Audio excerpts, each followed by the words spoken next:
Sactown Sports. Check us out on YouTube. Search Sactown Sports and subscribe. Trying to keep up with all of these MLB trades, and we're going to go through them right now. Some of them we have the returns for, some of them we do not, at least not yet, and some of them are simply cash considerations. So let's start here. You have the one we had fun with a little bit ago, Chris. Mike Baumann was traded to the Angels, formerly of the Giants, traded to the Angels for cash considerations. There's that one. You have Lucas Erceg on the A's. He was traded as well. Still trying to see. Jeff Passan isn't really saying, because, you know, it's tough with these prospects that Jeff Passan's just saying who the big names are. He's not necessarily saying who got moved for what. The Royals are getting Lucas Erceg from the Oakland A's. You have starter for the A's, and this one might upset a couple A's fans. Paul Blackburn goes to the Mets, who are trying to heat up towards the end of the season. We will try to get that for you as far as who the A's get back, and I don't know how much A's fans even really care. The New York Mets are finalizing a deal to acquire right-handed starter Paul Blackburn from the Oakland A's. That was from Jeff Passan, so we will try to get the return for that for you before the show ends, but obviously we'll recap all of this tomorrow. The Giants, who Baggerly wrote, are not in full sell mode. That was a couple hours ago. We had this on our kind of cheat sheet. Andrew Baggerly says, my understanding of the Giants and Soler trade, they're not in full sell mode. They plan to call up Marco Luciano and use him at DH, along with Conforto and Flores when healthy. They're looking for a defensive upgrade in center field to slide Elliot Ramos to a corner, which I definitely think they should do. That was at 9:35 p.m. last night, and the Giants have traded for Alex Cobb, or traded Alex Cobb. Alex Cobb has been traded. He was about to make his first start this weekend, and he was traded, Chris, you talk about young. He was traded for Jacob Bresnahan, and one of the prospects. So they're getting more than that. He had just made his low A. This is from Matt Lively.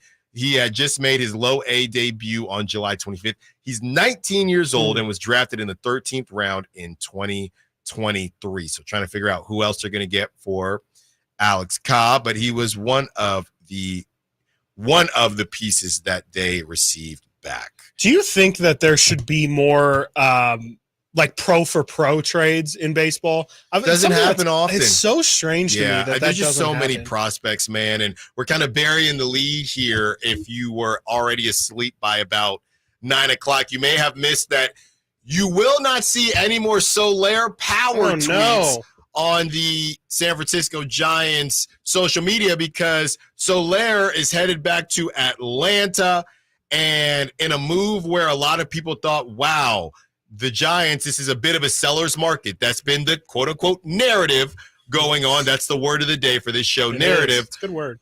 That the Allen brings stinky lunch. That the Giants were going to get somewhat of a haul back for Soler, but it turns out that Soler's deal actually isn't a very good one. He is a guy who can't field, all right? He just started to hit, and he was getting paid a decent amount of money, so basically, Farhan Zaidi wanted out of Dodge and out of that contract. So it was a bit of a salary dump, Chris. And Giants fans, some Giants fans understand it. Look, everybody knows I want all the kids to play, and I wanted Marco Luciano up. But you wanted to play Nick Ahmed, and they're trying to figure out what position Marco Luciano is going to play. Being a 21-year-old DH is not the best look,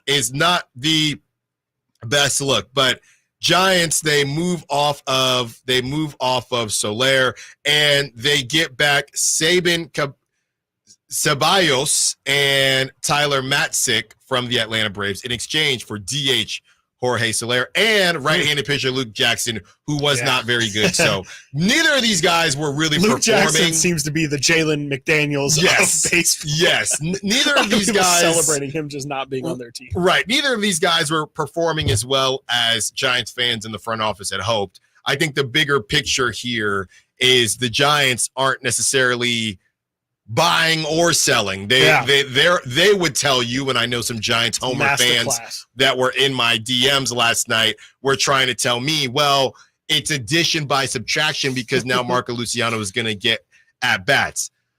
He was getting at-bats before, too. Fine. Is that where we're at? We used to be a proper organization. We used to have pride. Yeah. And now you're celebrating addition by subtraction, salary dump moves. Have you no pride, some of you Giants fans, really? It's okay to be ticked off. All right. A lot of you are looking at this deal. If this deal is in a vacuum, then sure. Yes, it makes sense. But you can't look at this deal in a vacuum. You got to look at this deal on top of all the other deals. You know what I saw someone write, Chris? And I'm not going to say who it was. Okay. Because I don't want to get blocked on Twitter.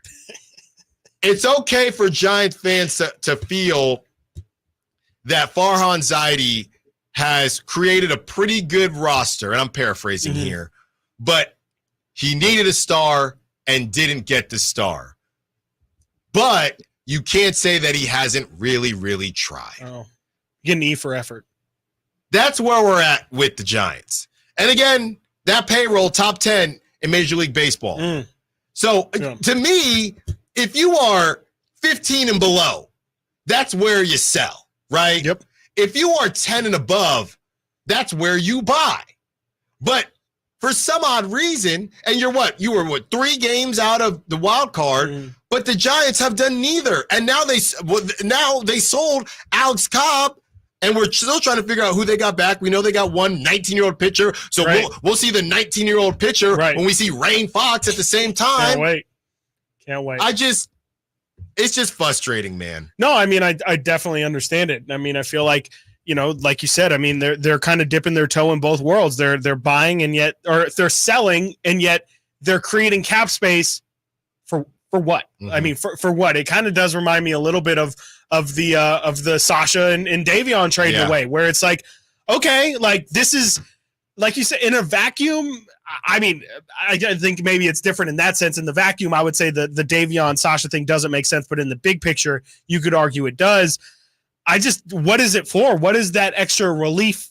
How are you going to capitalize for next year? Just so you can. I think I'm not going to claim this joke as my own. What? So that they can finish second in the Juan Soto race? That's right. What's happening? Yeah, that's what Grant Brisby wrote. Thank you. Yes, I was like, I couldn't remember who made that fantastic joke, by the way. But I just think I understand. I'm honestly shocked that there's not more outrage. I mean, Giants fans, you're right. Like, it's okay to be mad at this. I mean, you should expect better of your organization. And I think it's just incredibly disappointing after the offseason that they had, going out and getting Chapman, getting Snell, spending the money that they spent in general. This is not good enough. And I don't know. I mean, I heard Steve Berman this morning on with Jason. He thinks that Farhan can maybe last another year. And he didn't sound like he was advocating for it, but it sounded like he thinks that, especially with this kind of living in both worlds, he could see Farhan getting another season at this. I mean, I don't think, if you're living in the middle, to me, that's doing if you're going to do something, you might as well pick a direction and choose it. To me, living in between does no good for anybody. You know who Farhan's acting like right now? He's acting like Brandon Ayuk. He's holding in.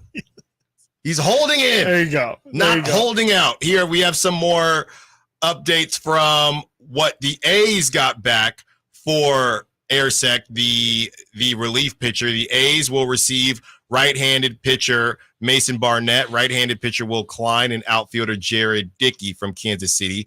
Mason Barnett rated Kansas City's number 4 prospect. There you go. And Will Klein rated Kansas City's number 18 prospect. So there's something. There you go. There's something there. We'll continue to break all of that down. Coming up next, we talked about the wide receivers yesterday and where they were all ranked as far as Madden. And today we have the running back, Stiles and Watkins, Sactown Sports. Trying to find out where to catch your favorite team?